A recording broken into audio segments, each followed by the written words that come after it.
My name is Jim Al-Khalili, and I'm a professor of physics at the University of Surrey. Studying the innermost secrets of atoms and their nuclei has been at the heart of my working life. But there's another side to me.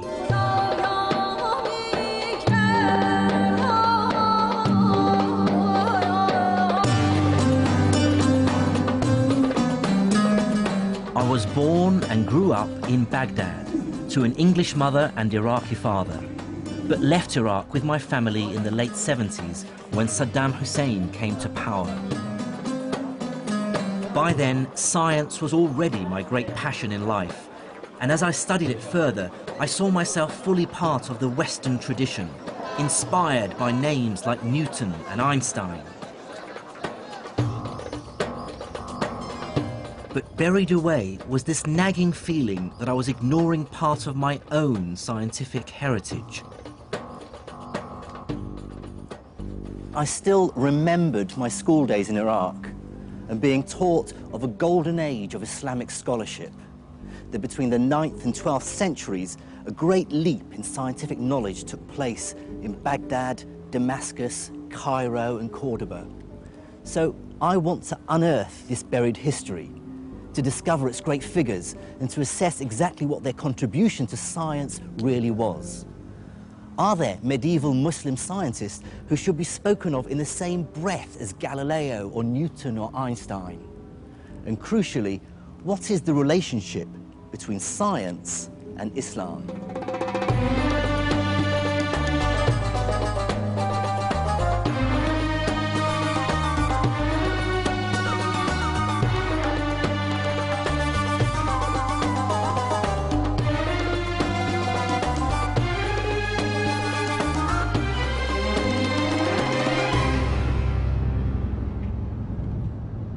My journey into the science of the medieval Islamic world will take me through Syria, Iran, and North Africa.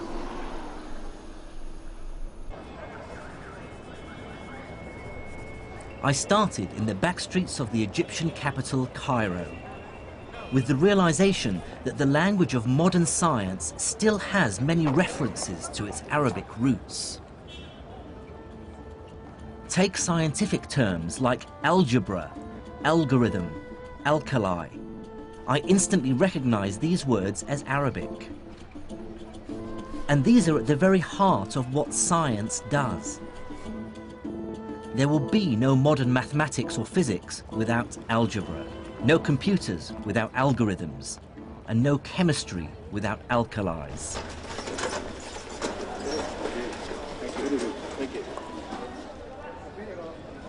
Surprisingly few people in the West today, even scientists, are aware of this medieval Islamic legacy. But it wasn't always so. From the 12th to the 17th century, European scholars regularly refer to earlier Islamic texts. I have here copies of some pages of the book Liber Abaci by the great Italian mathematician Leonardo Pisano, otherwise known as Fibonacci. What's fascinating is that on page 406 is a reference to an older text called Modum Algebra et al Muqabala, and in the margin is the name Mahomet, which is the Latinized version of the Arabic name Muhammad. The person he's referring to is Muhammad ibn Musa al-Khwarizmi. In fact, Arabic names crop up in many medieval European texts on subjects as varied as map-making, optics, and medicine. But I want to start with al-Khwarizmi because his work touches on a crucial aspect of all our lives today. It's thanks to al-Khwarizmi that the European world realized that their way of doing arithmetic, which was still essentially based on Roman numerals, was hopelessly inefficient and downright clunky. If I ask you to multiply 123 by 11, you may even be able to do it in your head. The answer is 1,353. but try doing it with Roman numerals. You'd have to multiply CXXIII by XI. It can be done, but trust me, it's not fun. Al-Khwarizmi showed Europeans that there's a better way of doing arithmetic. In his book entitled The Hindu Art of Reckoning, he describes a revolutionary idea. You can represent any number you like with just 10 simple symbols. The idea of using just 10 symbols, the digits from 1 to 9, plus a symbol for 0, to represent all numbers from 1 to infinity, was first developed by Indian mathematicians around the 6th century AD, and I can't overstate its importance. Let me show you. Here are the numbers in Indian Arabic numerals. 1, 2, 3, 4, 5, 6, 7, 8, 9. And here are the numbers we're more familiar with in the West. 1, 2, 3, 4, 5, 6, 7, 8, 9. And you can see the similarity between these numbers, in particular, for instance, the digits 2 and 3. If I tip this sideways, you can see now how they look like numbers 2 and 3. And what's powerful about these digits, this numerical system, is how it's simplified arithmetic calculations. But Al-Khwarizmi and his colleagues went further than just translating the Indian system into Arabic. They created the decimal point. This text, written a century after Khwarizmi, is by a man we know only as Al-Uqlidasi. Here he shows that this same decimal system can be extended to describe not just whole numbers, but fractions as well. The infinity of possibilities that lie in between the integers. Here's a copy of Al-Uqlidasi's manuscript where he showed how the decimal point is used for the very first time. He describes it by using a dash. Here are the digits 1, 7, 9, 6, 8, and you can see there's a small dash over the 9 indicating the decimal place. The idea of the decimal point is so familiar to us that it's hard to understand how people managed without it.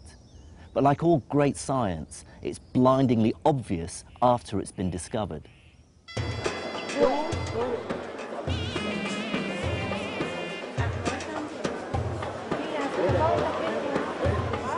The story of numbers and the decimal point hints that even over 1,000 years ago, science was becoming much more global. Ideas were spreading, emerging out of India, Greece, even China, and cross-fertilizing. And looking on a map that shows where people lived 1,000 years ago gave me my first insight into why medieval Islam would play such an important role in the development of science. Now look at which city lies at the center of the known world, a place where the widest range of peoples and ideas were bound to collide. It's the city where I was born, the capital of the Islamic Empire, Baghdad.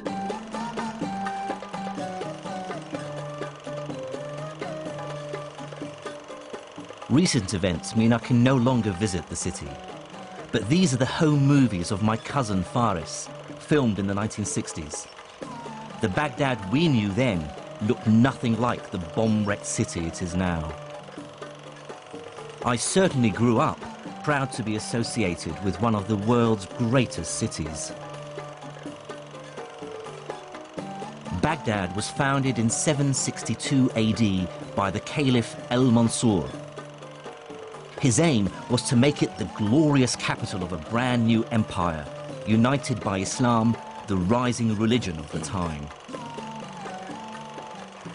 The Abbasid caliphs had claimed their right to rule by declaring that they were directly related to the Prophet Muhammad, who had founded the new religion over 100 years earlier. But in that short time, the armies of Islam had conquered a vast territory. Starting in a small area around Medina, they moved rapidly out of the Arabian Peninsula and within a few decades had taken control of the Levant, North Africa, Spain and Persia.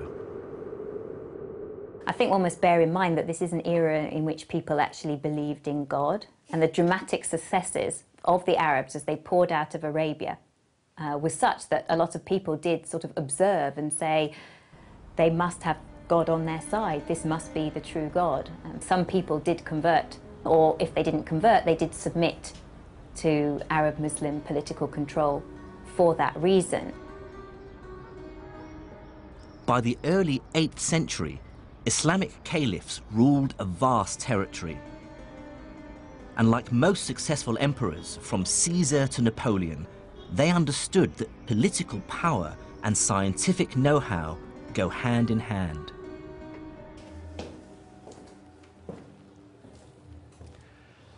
There were many reasons for this. Some were practical. Medical knowledge could save lives. Military technology could win wars. Mathematics could help deal with the increasing complexities of the finances of state. And Islam as a religion also played a pivotal role. The Prophet himself had told believers to seek knowledge wherever they could find it, even if they had to go as far as China. And many Muslims, I'm sure, felt that to study and better understand God's creation was in itself a religious duty. But there were also other less edifying motives at play. To many in the ruling elite of the Islamic Empire, knowledge itself had a self-serving purpose, because possessing it was seen as proof of the new empire's superiority over the rest of the world. But with military and political success, the Islamic caliphs faced an inevitable problem. How do you sensibly govern a hugely diverse population? Although some of the empire had converted to Islam, they were still separated by huge distances and adhered to many different traditions and languages. In the 8th century AD, the empire's leader, the Caliph Abdul Malik, had to find a way of administering this mishmash of languages. Like all the great figures of the Islamic Empire, Abdul Malik lived in a culture without portraiture. All we have are later impressions of what he might have looked like. His solution was sweeping in scale and inadvertently laid the foundations of a scientific renaissance. It was this Abdul Malik ibn Marwan who said, this bureaucratic chaos has to stop. We cannot continue to run a government and govern all of this span of land with this Tower of Babel languages. So he wanted to govern it with a uniform language. That uniform language, of course, he wanted to be able to understand it, so he demanded that it be in Arabic.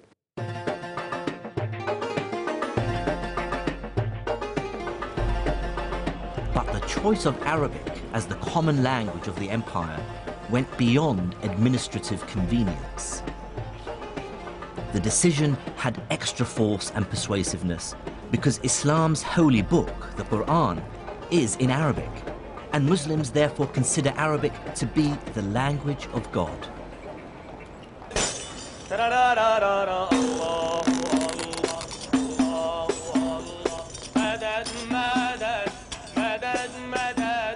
The words of the Quran are so sacred that its text hasn't changed in over 1,400 years. By comparison, English has changed dramatically in just 700 years. To our ears, Chaucer is almost unintelligible, whereas any Quran can be understood by anyone who reads Arabic.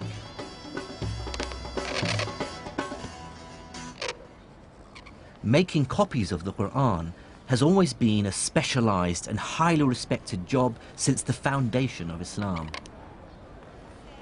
Calligraphy expert Naif Scarf, who lives in the Syrian capital Damascus, writes for mosques and in madrasas all over the country. These are words he's found himself writing over and over again, words of great significance for Muslims. They're the opening line to each chapter in the Quran. So what it says is, Bism illah ar-Rahman ar-Rahim. which means in the name of God, the most gracious and the most merciful. بده يشكل مضبوط الفاعل المفعول وكذا ليكون الكتابة صح ولا تفهم المعنى بشكل صحيح. So it's saying the complexity of Arabic calligraphy was enforced on them because of the spread of Islam, because they were worried that the meaning of the words in the Quran would be lost if it was read by people who don't speak Arabic. Then they wouldn't, not only would they misinterpret it, they just wouldn't be able to distinguish between different letters. So not only did they add dots on certain letters, they also added other little squiggly lines which changed the sound of vowels. And it was something that they put in place just to ensure that people were able to have the right pronunciation when they read the Quran. The consequences for science were immediate.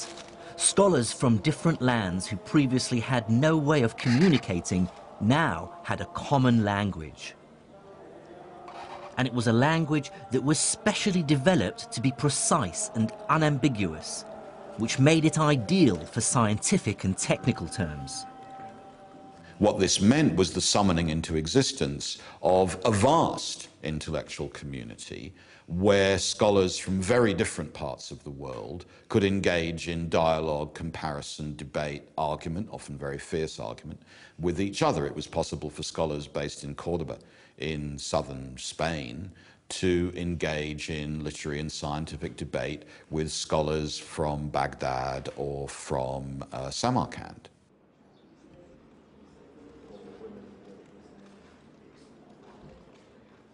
But I can tell you that scholars aren't motivated by the love of knowledge alone. There's nothing like a large hunk of cash to focus the mind. By the early 800s, the ruling elite of the Islamic Empire were pouring money into a truly ambitious project, which was global in scale and which was to have a profound impact on science. It was to scour the libraries of the world for scientific and philosophical manuscripts in any language. Greek, Syriac, Persian, and Sanskrit. Bring them to the empire and translate them into Arabic.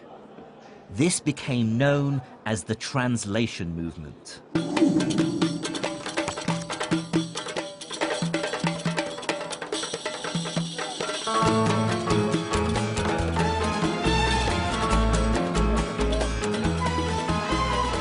The effort scholars put into finding ancient texts was astonishing. And one key reason for this is that bringing a book to the caliph, which he could add to his library, could be extremely lucrative.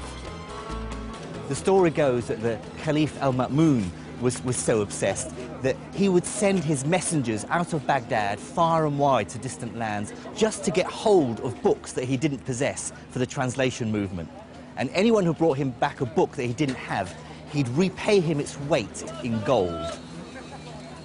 To give some sense of the extent of this activity, sort of between 750 and 950, somebody called An-Nadim, who wrote a list of sort of the intelligentsia of the Abbasid era, lists 70 translators. So it was quite a large cohort of people involved in translation, and obviously he only named the well-known. They could get up to 500 gold dinars a month, which is probably around $24,000, which is a huge sum of money for what they were doing. It was a very, very prestigious, well-paid, well-patronized activity.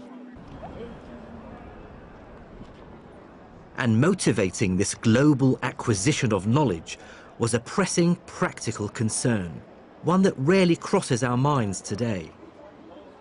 This is the new library at Alexandria in Egypt.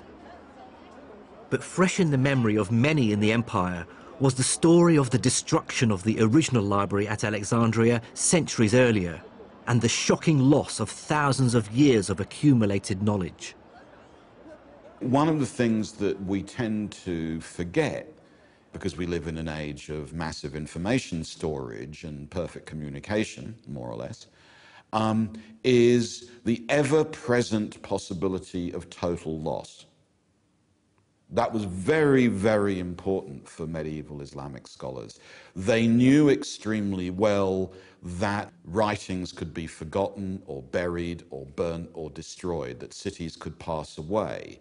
And what we see in Baghdad or Cairo or Samarkand is exactly the gathering together, translation, analysis, accumulation, storage, and preservation of material that they were well aware could be entirely lost forever.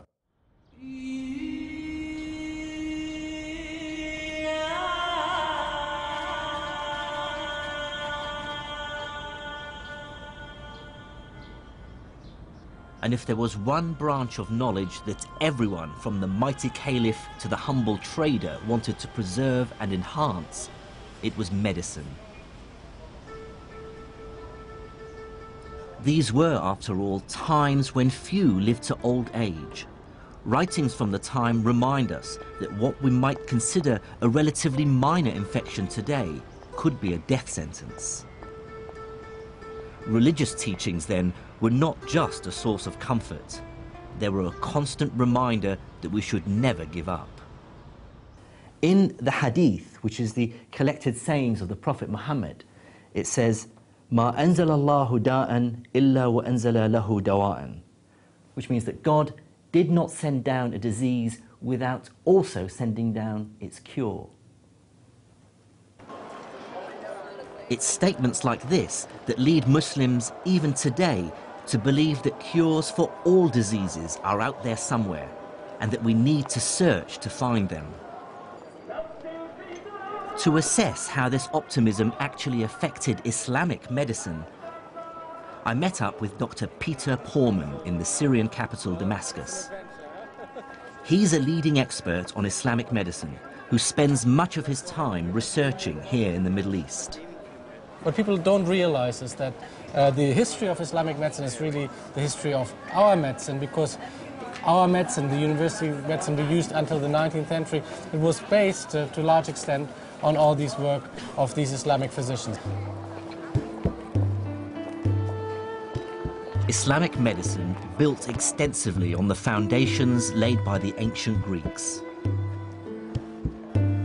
The most highly prized and among the first to be translated into Arabic were the medical manuscripts of the 3rd century Greek physician Galen. Galen believed that a healthy body was one in balance, a balance of 4 types of fluids called humours, which circulate through the body, and any one of which, if out of balance, would cause illness and a change of temperament. The 4 humours were yellow bile, which, if in excess, would cause the patient to become bilious or bad-tempered and nauseous. Blood, too much of which would cause the patient to become sanguine or cheerful and flushed. Black bile, which in excess would cause the patient to become lethargic, melancholic, even depressed. And phlegm, which in excess would cause the patient to become phlegmatic or apathetic and emotionally detached. Galen argued that illnesses are caused by an imbalance in one of the humours, and so the cure lies in draining the body of some of that humour. And so he recommended techniques like cutting to induce bleeding or using emetics to induce vomiting. But Islamic doctors were acutely aware that Galen and Greek medicine were only one source of medical knowledge. There were other traditions of medicine that they were equally keen to incorporate into their understanding of how the body functioned. Medieval Arabic texts refer to wise women, folk healers who provided medical drugs. This tradition continues today, as I found when I came across one for myself in the back streets of Hammamat in Tunisia. This is Arafat Nabil. She's been running her shop selling medicinal herbs and spices for over 20 years. She believes that her remedies can cure a wide range of medical ailments. مثلا هذه عشبة نعم. اسمها شيح تنحى الدود من البطن وتنحي جميع الأوجاع الداخلية. بعد من الزرنيخ ينحي الثعلبة وبعشبة هذه اللي تراها أنت تويكا تنحي تقولوا البرص. اوكي. مثال هذوما مثلا كما هذه وهذه للصرع والجنون. صرع يحطها ويحط شويه في المخده نتاعو ما عادش بك اللي يشدوك الكريز هذاك. وفي يعني مثلا من العصر اليوناني اقدم منها ما تستعمل ولا لو والله اجي نقول لك كل ما هو قديم في الاعشاب انا نتبعه. فهمتني باش نزيد معلومات. In the back streets of Tunisia, this knowledge is still being used. But medieval Islamic doctors were also aware of other traditions of medicine from China and India.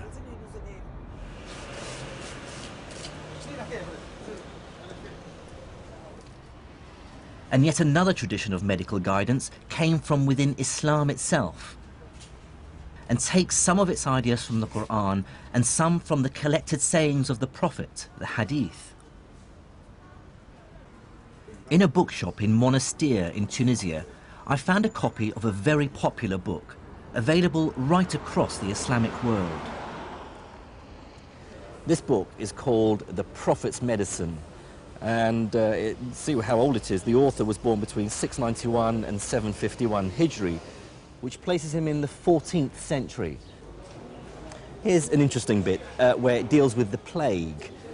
فإذا سمعتم به بأرض فلا تدخلوا عليه وإذا وقع بأرض وأنتم بها فلا تخرجوا منها فرارا منه. It says if you come across a land where the plague has come down, then do not enter that land.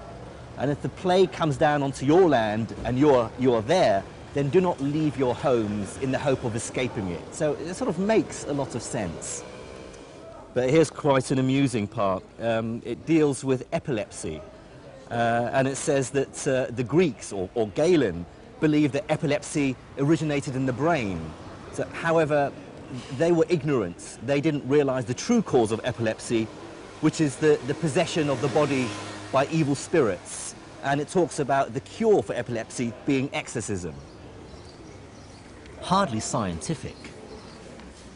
But Islam's most tangible contribution to medicine is less in its specific remedies and more in its overarching philosophy.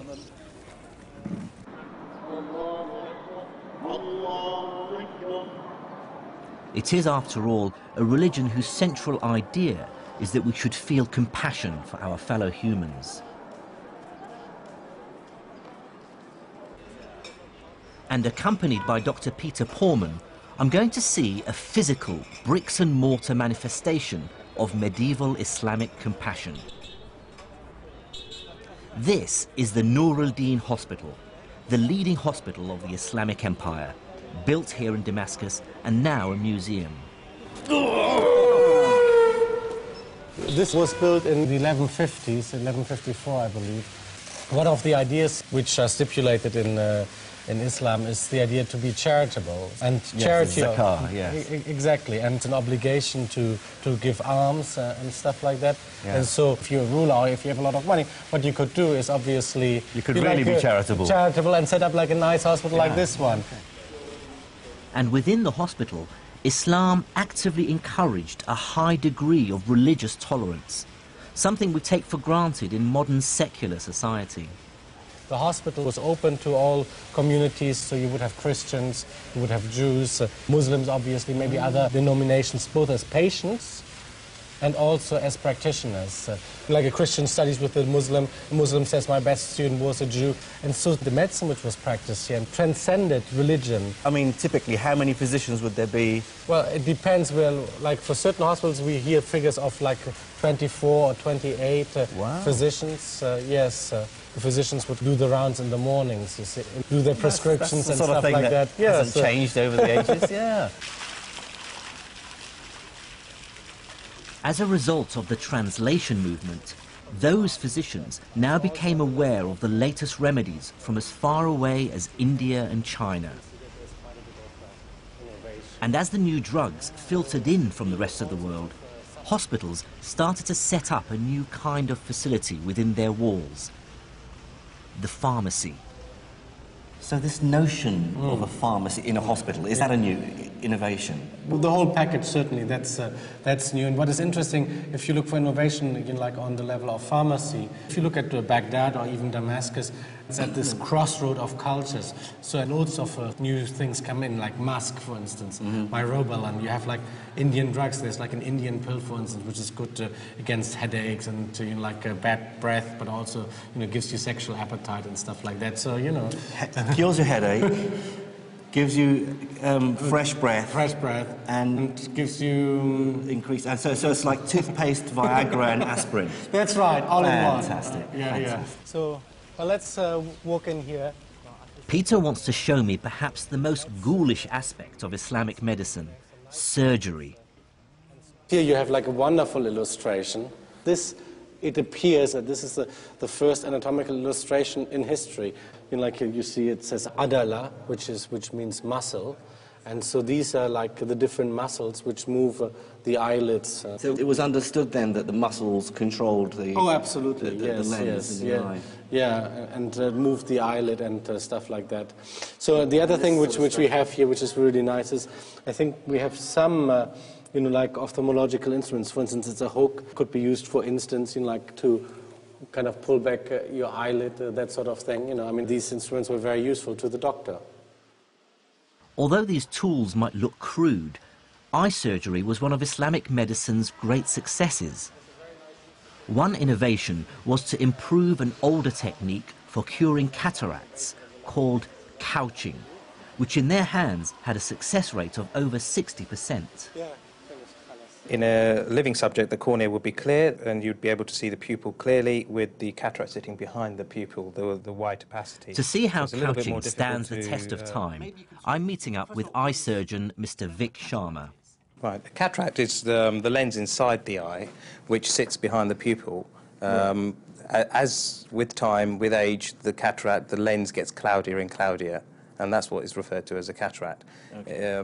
I've brought along a replica of a medieval couching knife and a description of the treatment by Al-Bukassis, which is the Latin name for the great 10th century Islamic surgeon Al-Zahrawi. He says you take the couching needle in your right hand, if it be the left eye, and so on, and then thrust the needle firmly in, at the same time rotating it with your hand until it penetrates the white of the eye, and you feel the needle has reached something empty. So he's talking about how to dislodge. Exactly. So, I mean, maybe you can show me. We've got some eyes here. Yep, and I'll certainly give it a shot. And what they would have done would have attempted to go in just by the white of the eye, just at the edge where the cornea is. And then what they are attempting to do is to sweep around, trying to break all those ligaments of that lens and trying to get the lens to drop away from the pupil to allow more light to enter in through the pupil and to brighten the subject's vision. But, of course, you haven't got the capacity to focus. Oh, yeah, you haven't got a lens now, so that was a big problem until people started compensating that with specs later on.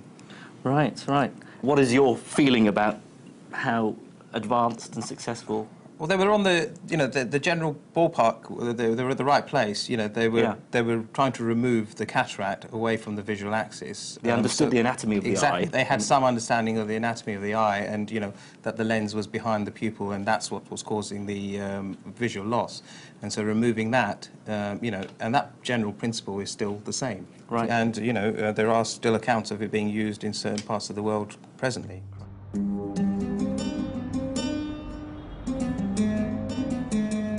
Looking back at medieval Islamic medicine with modern scientific eyes is frustrating. They take as true many things we know to be nonsense.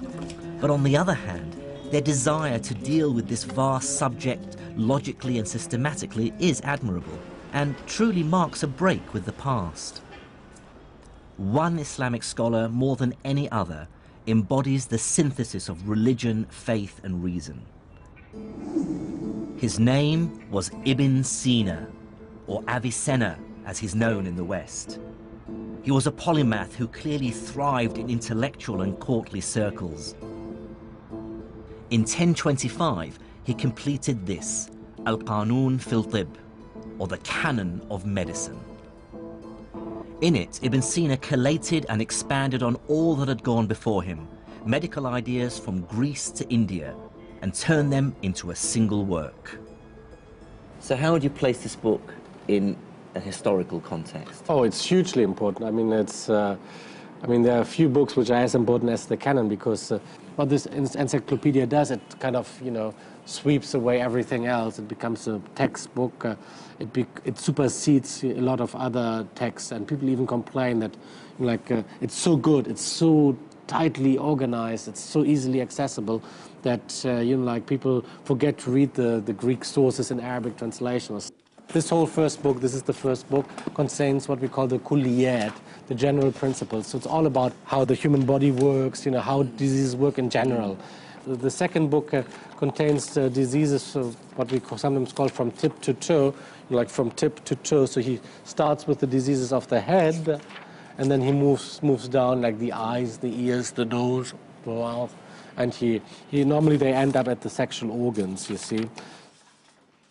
At first sight, the sheer ambition of the 3 volumes is hugely impressive. Here's an attempt at diagnosis and cure for diseases as diverse as depression, meningitis and smallpox. And there's even detailed chapters on more common problems. So, for instance, here you have headaches. So different kinds of headaches. في العلاج الصداع الحادث عن الروائح الطيبة. So headaches caused by pleasant, fragrant smells. And then he's also got al-hadith min al-khimar, so hangovers. Different kinds of jima.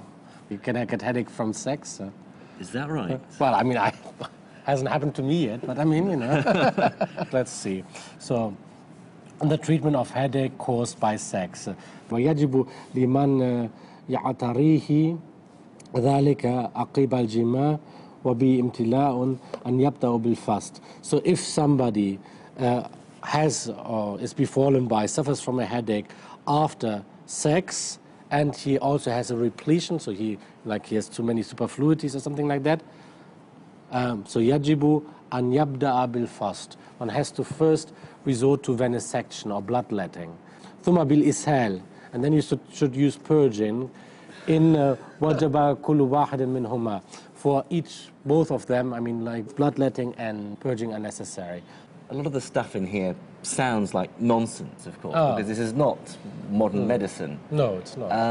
So how long was this taken seriously?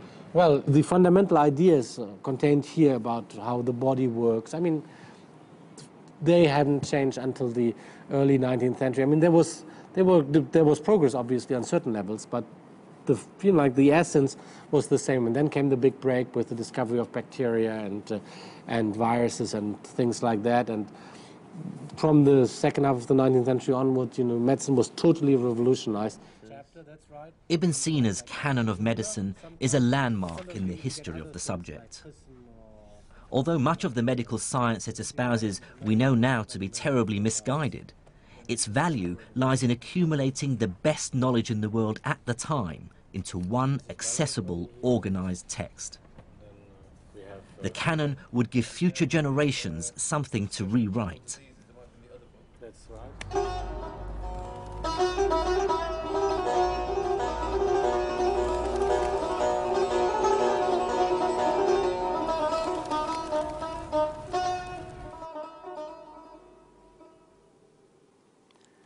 Cataloguing the world's medical knowledge has clear and obvious benefits. But the Islamic Empire's obsession to uncover the knowledge of the ancients went beyond practical matters like medicine. Many, like the Caliph al-Ma'mun, believed that the people of antiquity possessed dark, even magical powers. And what's more, new evidence is coming to light to show just how hard Islamic scientists worked to rediscover them.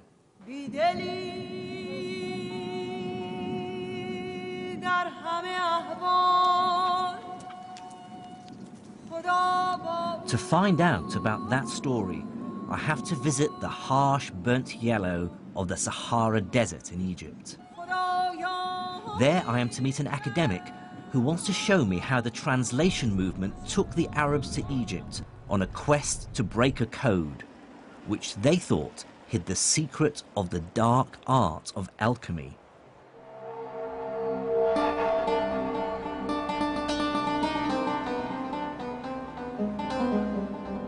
This is Saqqara, a necropolis or graveyard of the ancient pharaohs. Over a 10-acre site, it's a collection of burial chambers and step pyramids that were built in the 3rd millennium before Christ. These are said to be among the oldest stone buildings in the world. Mind the step here? Archaeologist Dr. Okasha Al-Dali is my guide. He was about to reveal the most astonishing story of my journey so far. Oh, look at that. Like most people, I believed that Egyptian hieroglyphs had remained completely undeciphered until the 19th century. Then came the chance discovery of the famous Rosetta Stone. This stone had the same inscription written in both hieroglyphs and Greek. It provided the crucial clues which British and French scholars used to decipher the writings of ancient Egypt. That's the usual story one hears. But Dr. Al-Dali has made a discovery that dramatically alters it. He has recently unearthed a number of rare works by the Islamic scholar Ibn Wahshiyya. What he did was figure out a correspondence between hieroglyphs like these and letters in the Arabic alphabet. If you look here, for example, at Ibn Wahshiyya's manuscript, you see he's giving us the Egyptian hieroglyphic signs that have phonetic value underneath. Yes, and they have the phonetic value in Arabic underneath. So look very carefully at this one. He says seen underneath that seat. Yes. Now look at this seat here. That is S. That seat in Egyptian hieroglyphic is used for the sign S, seen, which is what you see here, seen. That is the name of the god Osiris. Osiris. Oh, with an S. That's the seen. Yeah. This is the letter H. This one here. This is the ha. The water wave Water, right. is the letter N, or noon in Arabic. T, and the letter F. These are all letters. These are all letters. But then he realized... But how did he decipher the hieroglyphs? The one good thing about the early Arab scholars was their ability to link ancient Egyptian language, we call hieroglyphic, to link it with their own contemporary Coptic. They realized that Coptic is nothing but the later stage of ancient Egyptian language. And they realized this because the translation movement had literally placed hundreds of Coptic texts into their hands. The scholars could now see a direct link between hieroglyphs and Arabic. What fraction of these symbols would have been correctly deciphered? They got about 14 letters. They cracked more than half of the Egyptian hieroglyphic correctly. So that was a remarkable achievement for people in the 9th century, 10th century.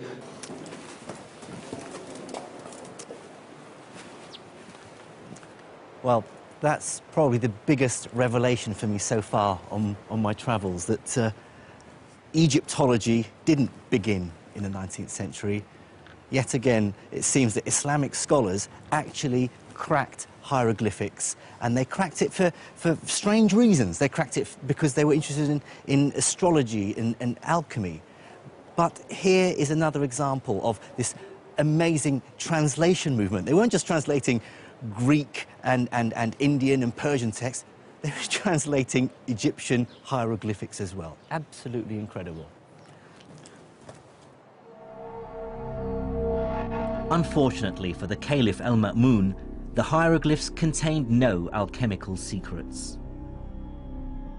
But what this story reveals to me is the insatiable curiosity Islamic scholars had about the world. They were desperate to absorb knowledge from all cultures purely on merit, with no qualms about the places or religions from which it came.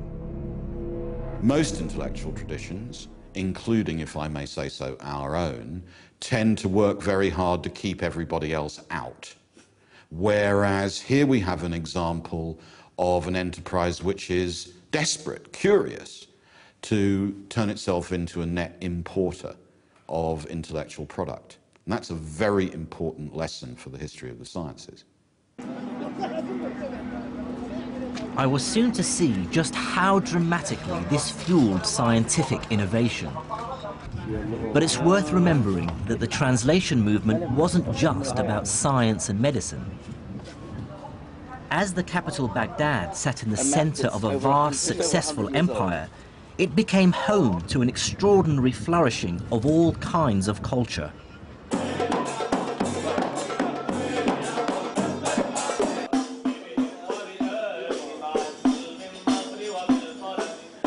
For this is the time described by 1001 Nights, of great and generous caliphs, magic carpets, great journeys, but also ambitious buildings, music, dance, storytellers and the arts.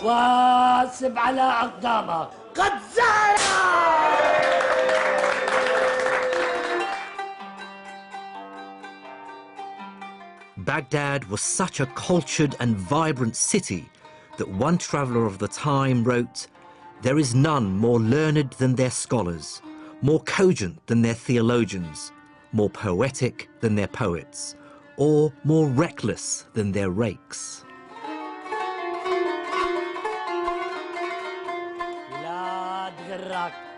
It really must have felt like Baghdad and the Arabic Empire were the world leaders in civilization and culture. To be part of that city's growing intellectual elite must have been as exciting as it gets. It was a new Muslim city. It only started to be built in 756. So it has that sort of sense of almost being on a frontier, of being something new, of being something different. It was full of courtiers, it was full of sort of nouveau riche individuals who were trying to make their way at the Abbasid court. And it is the sort of a place, if you like, where innovation is valued and appreciated. At the heart of the city's intellectual life was a system called the Majlis. Now, the word Majlis could probably best be translated as salon or talking house. In 9th century Baghdad, what this meant was that the city's elite, the caliph, his courtiers, generals, and the aristocracy, would hold regular meetings, you might call them seminars or discussions, during which the city's cleverest men, the philosophers, theologians, astronomers, and logicians, would gather to discuss and debate their ideas. It was not the case that people were expected to adhere to a particular line or adopt a particular religion. They were allowed to express their own sentiments and their own views very freely.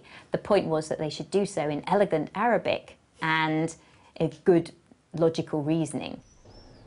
The effect of the Majlis was to create a heady mix of money and brains, with the best minds in the empire swapping ideas while simultaneously engaged in fierce competition for patronage.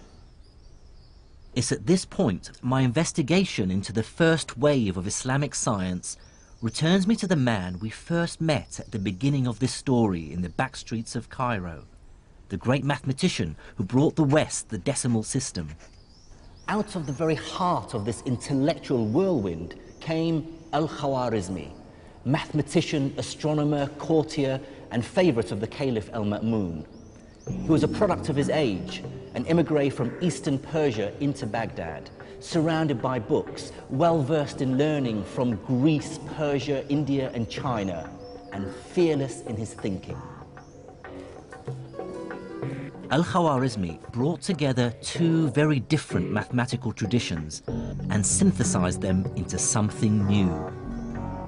The capacity to have on your desk simultaneously two very different kinds of mathematics presses on models of what counts as calculation, what counts as measurement, and I think accelerates the process of intellectual change. The first of these traditions came from the Greek-speaking world. Greek mathematics dealt mainly with geometry, the science of shapes like triangles, circles, and polygons, and how to calculate area and volume. The other great mathematical tradition Al-Khwarizmi inherited came from India. They'd invented the 10-symbol decimal system, which made calculating much simpler. Thanks to the translation movement, Al-Khwarizmi was in the astonishingly lucky position of having access to both Greek and Indian mathematical traditions. He was able to combine geometrical intuition with arithmetic precision, Greek pictures and Indian symbols, inspiring a new form of mathematical thinking that today we call algebra. As a physicist, I've spent much of my life doing algebra, and I can't overstate its importance in science. But it is a strange idea. I remember being perplexed when my math teacher first started talking about mathematics not using numbers, but with symbols like X and Y. It's an incredibly liberating idea because it allows you to solve problems without getting bogged down in messy numerical calculations. So we have here this priceless manuscript, Kitab al-Khwarizmi, Al-Khwarizmi's book, and Professor Ian Stewart has studied algebra for much of his working life. Together, we looked at an early copy of the book in which the idea really took form. I see here, although it's written sort of in the margin, the title of the book, Al-Jabr wal-Muqabala. So that's the first time the word Al-Jabr appears. Algebra. Algebra, that's where our word algebra comes from. Now, what I found very early on is that he said, I discovered that people require three kinds of numbers, judur wa amwal wa adad, so roots, squares and numbers. So what is he trying to do here? This is what we would now call x and x squared. This is quadratic equations. This really is algebra. So he's setting you up for a book about how to solve equations by algebraic methods. Okay, now quadratic equations I thought were around and being solved long before Khwarizmi, back to Babylonian times. So, what's the big deal about this book? It's the point of view. He treats root and square as if they're objects in their own right. They're not just some number that we're trying to find out. They're a process you apply. What Al-Khwarizmi is thinking of is square means take the root and multiply by itself. And that recipe is true whatever the root might be. If it's 5, it's 5 times 5, it's 25. If it's 3, it's 3 times 3. He's giving you a general recipe, now called an algorithm, after him. The algorithm comes from... It comes from... It's another word that comes from Al-Khwarizmi, yes. Now, he talks about this procedure here on the next page. You take the number multiplying the root, and then you halve it, and then you multiply it by itself. Then you add it to the other number and take the square root. That's the algorithm, is it? That's right, and this is where you see the difference, because previous writers on the subject would have said things like, take half of 10, which is 5, square that, which is 25, and then they do another problem, take half of 12, which is 6, square that, which is 36, and they'd run you through this same process over and over again with different numbers, and it would be up to you to infer how to do it on the next problem. But he doesn't do that. He doesn't do that. He says, take half the root. Whatever the root is, take half the root. So half the root is actually an object. If the root is an object, half the root is an object. So you don't have to have in your mind what that root stands for. You can forget about what it stands for. When you come to square it, you just know, okay, I should square this thing. I don't care what the thing is. So you abandon temporarily this link with specific numbers, manipulate the new objects according to the rules that his book is explaining, and then the numbers that these objects represent in your particular problem will miraculously appear at the end, and you'll end up with x equals 3, or whatever it is. So how revolutionary do you regard Al-Khwarizmi's work? He made it possible for algebra to exist as a subject in its own right, rather than as a technique for finding numbers. The least interesting bit of an algebraic calculation is when you get to the end and discover that x equals 3. It's the route you take to get there. But if it was a special route for each problem and a different route for each problem, that wouldn't be interesting either. It would just be a big mess. There's this beautiful general series of principles, and if you understand those, then you really understand algebra.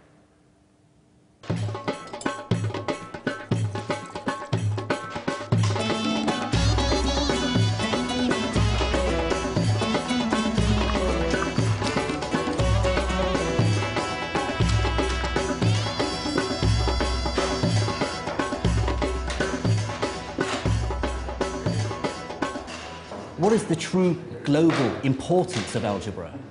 It's been used throughout the ages to solve all sorts of problems. Let the mass of the cannonball be m. Let the distance it has to travel be d. Use algebra to work out the optimum angle you have to point your cannon. That sort of knowledge wins wars. Or let's call the speed of light c, the change in mass of an atomic nucleus m, and then calculate the energy released with the following algebraic formula: E equals mc squared. Mastery of that information truly is power.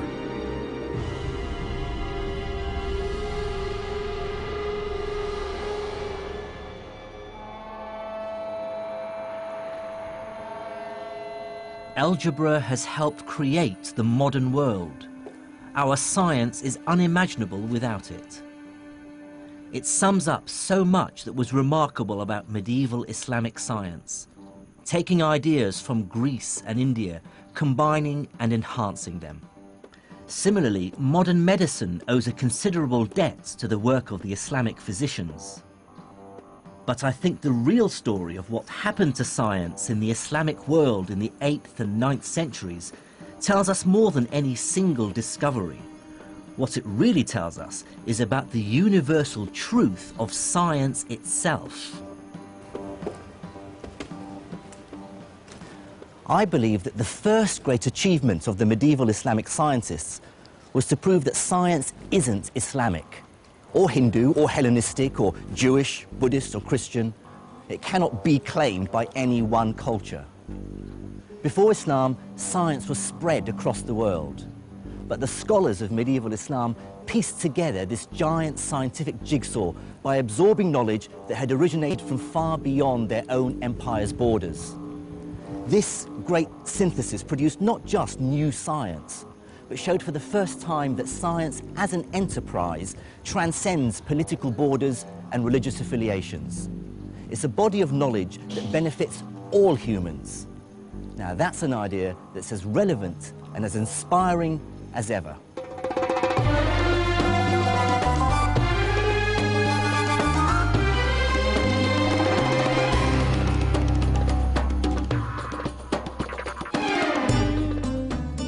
In the next episode, I investigate how one of the most important ideas in the world arose in the Islamic Empire. I discover how mathematics and experimentation fused together as the empire embraced a medieval industrial revolution. And in Cairo, I find out how these ideas led directly to today's world of science and technology.